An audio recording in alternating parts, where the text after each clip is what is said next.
What's up, everybody, and welcome to Ohio Sports Talk. It is opening day. Jordan, the Reds 8-2 over the Nationals. How the hell are you feeling, man? After that big win? I'm feeling big. I'm feeling confident. The bats were hot. The pitching did what they were supposed to do. Ellie Dilly Cruz was making it on base without hitting a long ball. That's something we wanted to see and talked about a couple days ago. We wanted to see the manufactured runs on top of the home runs.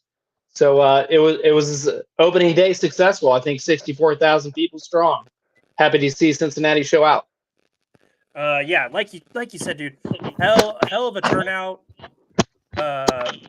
What does that sound? Hell of a turnout today. Just awesome atmosphere. Wait, what's happening?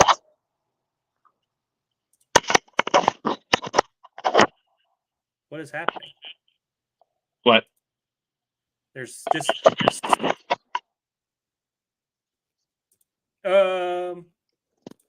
okay.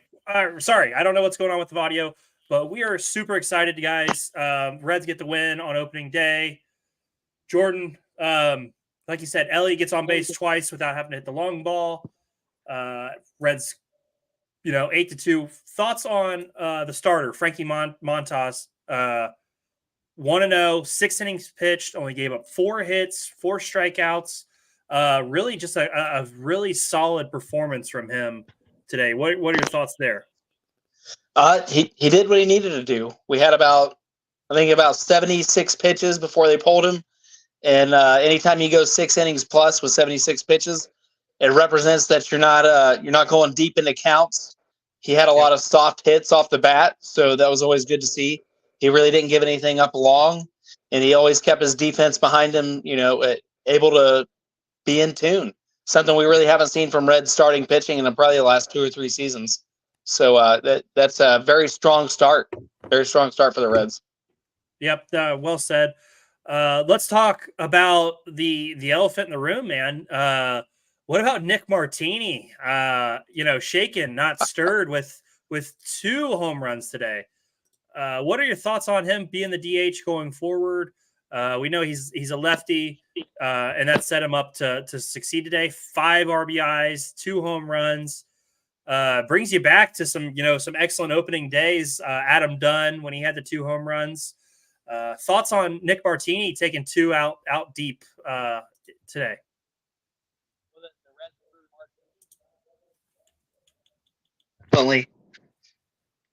Definitely big. So it was good. It was absolutely good to see. Yeah, excellent day for him. You touched on Ellie, on base twice.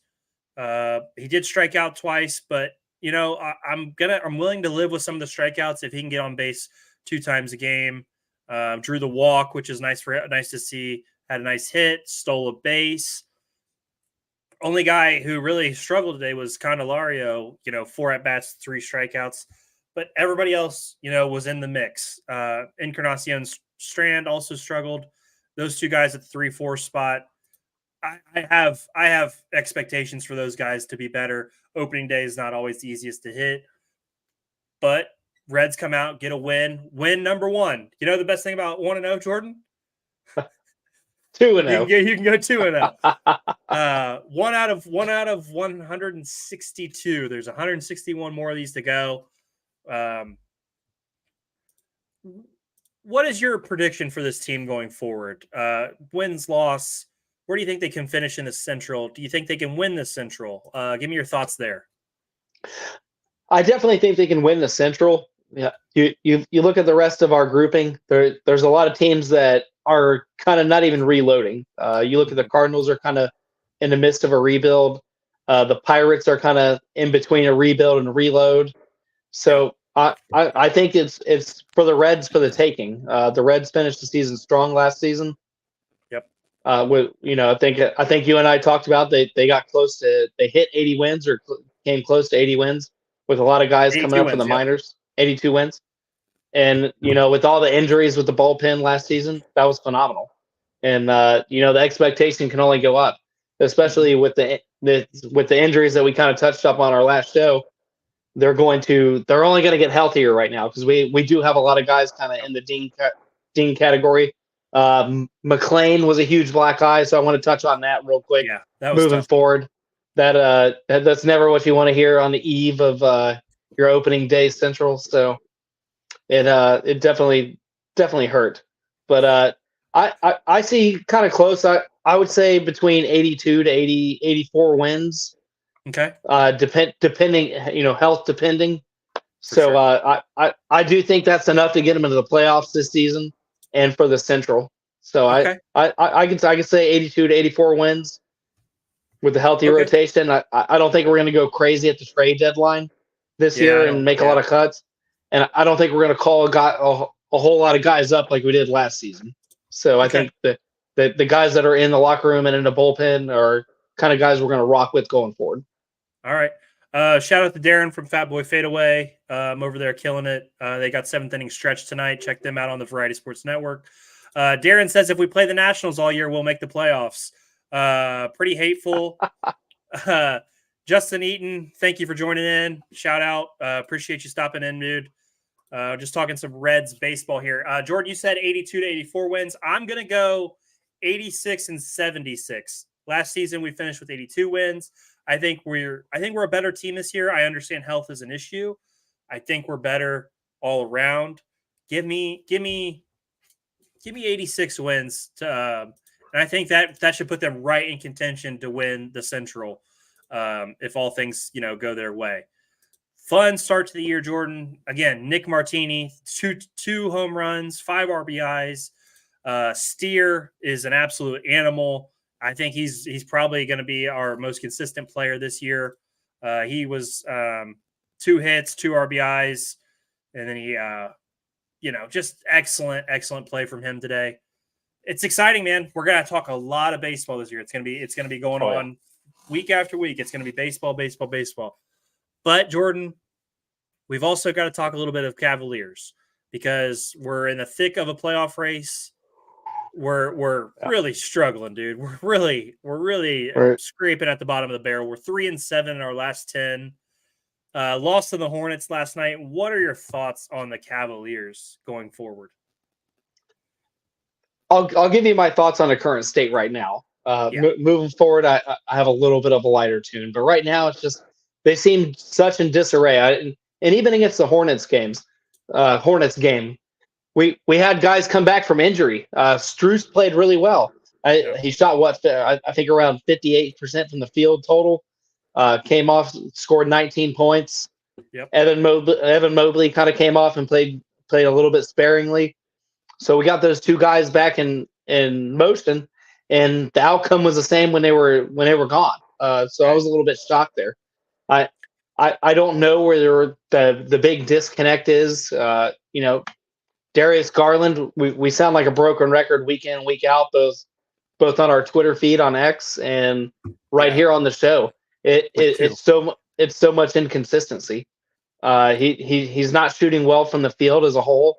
He's not rebounding well, and he's not coming up with big time shots. He's still having these late turnovers in the game, and extremely turnover prone. It's killing us. It's absolutely killing us. And the coaching staff. I'm going to hammer on JB Bickerstaff for a minute because go ahead. He looks like he's not utilizing the bench again. I don't think Marcus Morris was a injury scratch last night. He played 0 minutes, didn't play. Coach's decision. Yeah. I don't know. A guy that's been coming off the bench and providing some scoring and some excellent defense. Why you wouldn't play him against a team like the Hornets with their record and the thing they have going on, after we signed him to the rest of the year contract. So congratulations on that, Mr. Morris. You're going to ride with the Cavs to the playoffs. So I'm happy about that. And to hear Dan Gilbert come out and say that Donovan Mitchell is going to, we feel confident that he's going to sign a long-term contract this summer. Why not get the deal done right now in the midst of a playoff race? The summertime it's too many factors. Jared Allen, go ahead. No, it's just the fact that you brought up the Dan. When Dan Gilbert makes a statement like that, I don't feel better about what's happening. For some reason, he does not bring confidence to me. If anything, I feel less likely that we're going to see Donovan Oh, yeah. Mitchell as a Cav long term, and that's unfortunate that we don't have any trust in our owner. It's like you said, man. I don't feel better about it, but continue because you're on. I think you're on the right track. Yeah, just to hear him kind of say that and come out, it takes me back to the LeBron era when he's like, "Yeah, we'll bring in the guys that you want. We'll try to do deals, and then blow up the team at the All-Star break, and all of a sudden we have 5 new starters, which I don't think it's time to hit that button. Let's hit on the bright spot though. Jared Allen is playing phenomenal basketball. Jared Allen is playing top level center in the NBA. I got him in a top 5 to 7 right now, playing absolutely out of his mind. He's playing the best basketball, at least of his Cavalier career. And that's some definite confidence going forward in the playoffs because he was sorely missing last year. When we went into the Knicks and he didn't really show up or show out. So I think that middle block is out of his mind. I think at least one Cavalier will be ready to deliver in the playoffs. If I don't know any current updates on Donovan Mitchell. Everybody, I call him Donnie on the show and on Twitter or X, depending on what you call it. But Donovan Mitchell, we're going to get him back.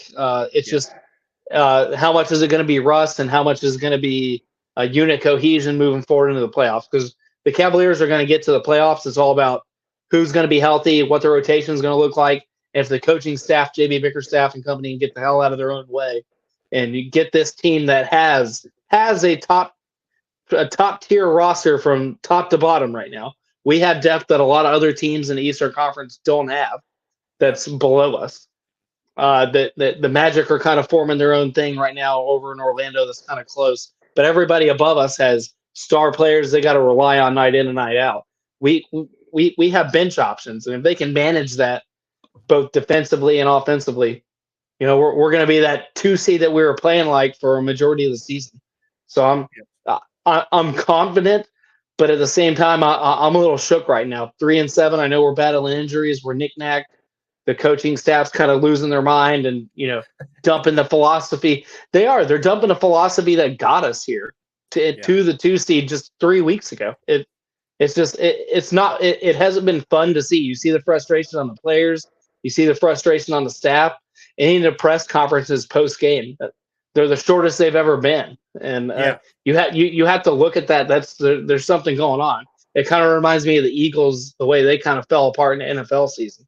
So I don't think we're at that catastrophic level yet, but it's starting to get there. So hopefully Donovan Mitchell gets healthy, takes control of the locker room, gets the guys' heads cleared, and we can push on forward. What's your thoughts? I've kind of taken the airtime, but you're good. How do you feel about it? Just on the Donovan Mitchell thing, there was a picture posted of him today playing with a mask on. So hopefully he's back sooner than later. We need him, dude. We need him badly. This team is missing that punch, that guy that you can rely on in any situation. We're missing that sorely. We've got the 76ers tomorrow. We've got the Nuggets on Sunday. Then we get the Jazz. 11 games left in the season, Jordan, and we're fighting for the 4 seed, for the 3, 4, and possibly 5 seed right now. We've got to win a couple of these games. We've got to see this team healthy, and I think that's a big problem. Is we've not gotten everybody healthy at the same time. We've had Darius Garland miss time. We've had Evan Mobley miss time. We've had Max Strus miss time. We had Jared Allen miss a couple of games. We've had Mitchell go in and out of the lineup. He's not even going to be eligible for an All-NBA team because he's missed so much time this year. It's hard to win basketball games without your best player, but I expected more out of Darius Garland. He's a guy we've harped on all year. I ran a poll. I asked if we should trade Darius Garland at the end of the year. Overwhelming percentage said yes. I think it could be time to separate from him. He's just not developed into the number one that even a strong 2 sometimes he's not that guy. And when we need him to be the number 1 before Donnie got here, he was the number 1. You could see he was developing and could be that guy. I guess he kind of stunted his growth with Donovan Mitchell being here. But man, this is your opportunity to shine, and he is not taking full advantage of that. And it's unfortunate because we really needed him in these stretch of games, and he's not been that guy.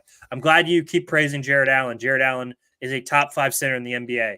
He has played his ass off this season. I just hope in a playoff series we don't see last year's Knicks Jared Allen, because that guy was disappearing. He wasn't tough, and we need him badly to be this Jared Allen. We can win a series if Donnie's back and fully healthy, and Jared Allen's playing like this guy. We could win a playoff series with those two guys. I fully believe that. Matchup's going to matter, but I think we can beat the Pacers. I think we can beat the Magic.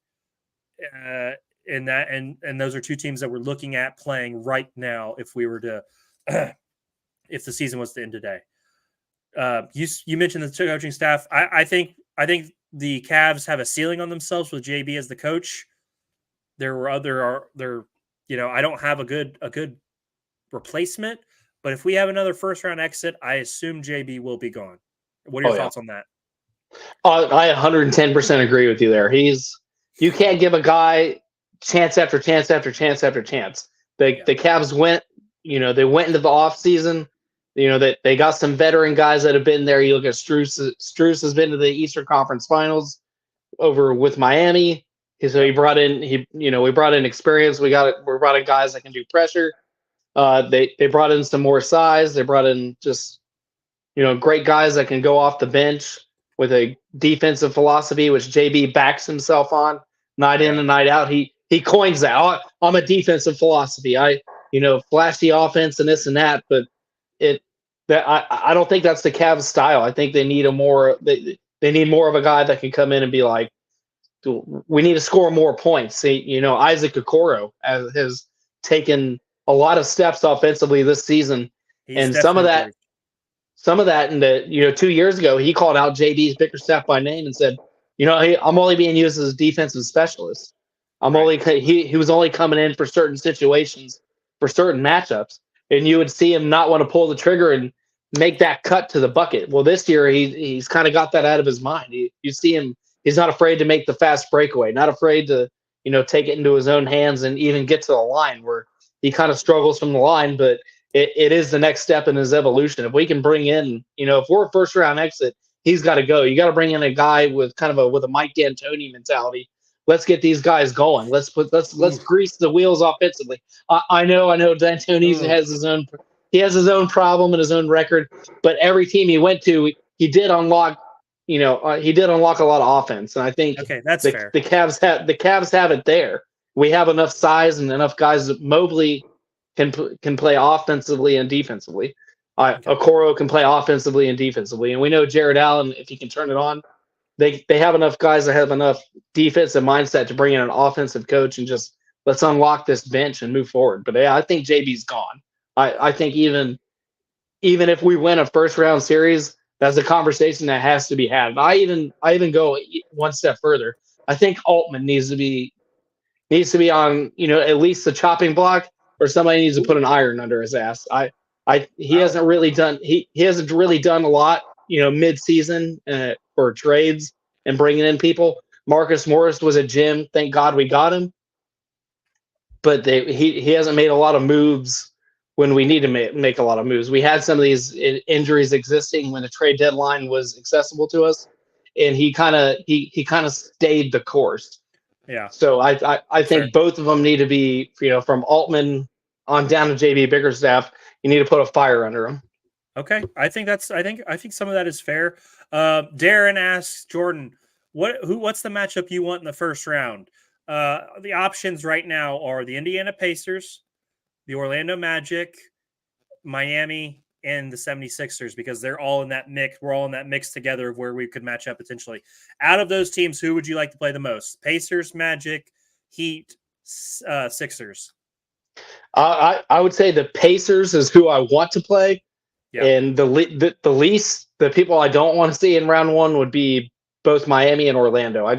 Orlando has kind of a groove going on where they play freely, and that they play like they don't have a lot of pressure on them. And that's a team that if they were to steal one game early, they're a team that could take momentum and kind of play that NCAA feel where they're going to start winning games they shouldn't, because confidence is key. So I would not want to see the Orlando Magic in round one. Okay. interesting because right now we are matched up with Orlando. They're the 5 seed. We're the 4 seed. We're a half game behind the Knicks for the 3 seed. If you guys are following at home, Jordan, any last thoughts on the Cavs before we move on? No, I think I think we wrapped it up hard from, like I said, from the coaching staff on down to injuries, and we just hope they can weave it together, gel it together. Whatever they got to do. Donovan Mitchell's, we're praying for you, Sarah. Get healthy, and bring Cleveland what they so desperately need. Get us the playoff win, get us to the next round. We're 3-1 against the Bucks in the regular season. That's something you got to keep in your mind. And those were mostly healthy teams that were led by Donovan Mitchell. So that gave me a lot of confidence moving forward. If they can get that cohesion back together, the Cavs will be that 2 seed force again. So let's just the best we can do is hope and move forward. We gotta get healthy first. We gotta get healthy. Last question on the Cavs from Darren. Would you either play Miami or Orlando? Right now, since Miami slapped us in the face, not long ago, I would say Orlando. I would say Orlando, Darren. Right? I would say Orlando. You're messing with my emotions. I'm going to jump questions on your show tonight, so we'll maybe I'll stop by. Jordan, let's move on though. College basketball has come to an end in the state of Ohio. The Flyers obviously got beat by Arizona. We talked about that last week. The Ohio State Buckeyes' magical fun run ended. They ended up losing to Georgia by 2. And then UC lost the other night to Indiana State. So college basketball has ended for the state of Ohio. March Madness rages on. Any thoughts on a couple of teams we named there? I'm going to sound kind of like a broken record again. Hats off. I know it's not the ending we wanted for our Buckeyes, but hats off for the organization. They finished the season strong in the regular season at 6-2. You went to NIT. You won a couple of games. You lost a heartbreaker. I'll kind of go over that ending in my mind. I think they had the multiple opportunities and the turnovers that went in their favor. I would have played for the tie in overtime. But Jordan Battle, he was their best. He's their best 3-point shooter. It wasn't the wrong on Jamison Battle. I apologize. Getting my sports crossed, but Battle was their best 3-point shooter, and you never not want to give your best player on the court the opportunity. So it was the right call. It was the right play. It just didn't fall our way that night, and that's the game of basketball. It really is. It's razor thin, man. And like you said, I like that. I like that they went for the win. I think you got it. I think you in that tournament. I think you go for the win. And I appreciate Diebler being that kind of coach. I think the guys appreciate that kind of coaching. Cincinnati, they had a nice run in the NIT. That's the team that we don't talk about a lot, but they had a nice showing. They've got a solid program in their own right. What are your thoughts on Cincinnati? Any thoughts on them before we get out of here? Yeah, absolutely. They're a younger team. They have a lot of underclassmen on that squad that went to the NIT. Cincinnati's problem throughout the year was closing out games. So it was nice to see them finish the season going to NIT, and they were able to close a lot of the games out. So that's moving forward. I think they have a great coaching staff in place. They have a lot of underclassmen guys that are at least verbally saying, "Yeah, we're going to be back. We're going to be back." Kind of the same philosophy for Ohio State that I've said. Take those wins, play them hard over in the recruiting, whether it's the portal or bringing, freshmen in from top places from the high schools, and build on that. Because, you see their first year in the Big 12, that can't be ignored. It's their first full season in the Big 12 under the basketball program. Yeah. So the competition was a lot different. The games were a lot different. They had to travel to a lot of different places. So for the program to end the year like that and, fight tooth and nail night after night, most of the games didn't go their way in the regular season. They have a lot to build on, like you said. For sure. Moving forward, they can say, hey, we're now a premier Big 12 team. This is what we got, and they'll build off that. They're going to be a team that's going to make a lot of noise next season, in my opinion. Nice. Okay. Well, Jordan, March Madness rages on. Clemson is beating Arizona right now by 8 at halftime. UConn is up 8 on San Diego State. We're in the Sweet 16. Who do you think wins it? Who do you think wins the whole thing this year? Unfortunately, I'm feeling like UConn will probably win the whole thing. That's not who I picked in my bracket. That's just from this point on. I don't see a lot of hardcore competition for UConn. What about you, Doug? Man, that's I picked UConn to win. I would like to see UConn and Houston play in the finals. Yeah, I think that would be a hell of a game, UConn and Houston. I picked UConn to win, so I'm going to ride with who I picked. Yeah, give me UConn to beat Houston in the NCAA finals. I like it. Jordan, any thoughts before we get out of here, man? It was good to jump on here, talk a little opening day, get a little Reds chatter going. It's going to be a long season. We're going to talk a lot of baseball. It's going to be fun. That summertime, is that baseball grind, and that's what we're going to be here for. Any thoughts before we get out of here today, buddy? No, just happy for the city of Cincinnati. They have a lot moving forward, and we'll kind of be able to switch gears here in a couple of weeks to the draft. We got a draft special for everybody coming up. Yes, we do. I kind of want to highlight that. We're going to bring in some other guests, so it's going to be a big show moving forward. So definitely tune in for that. We're going to advertise it on Twitter. We're going to advertise on X. We have a new Facebook page open up right now. We're going to try to touch as many viewers and as many fans as we can to pull you in. Expect it from both of our pages. We're going to be going hardcore for the advertisement. So just thanks for everybody that was stopping in. We appreciate you week in and week out for our show. Well, I love doing this, Douglas. We want to do this for a long time. I'm glad we got this going. So those are kind of my closing thoughts, and we'll see you guys Monday with some more fresh topics.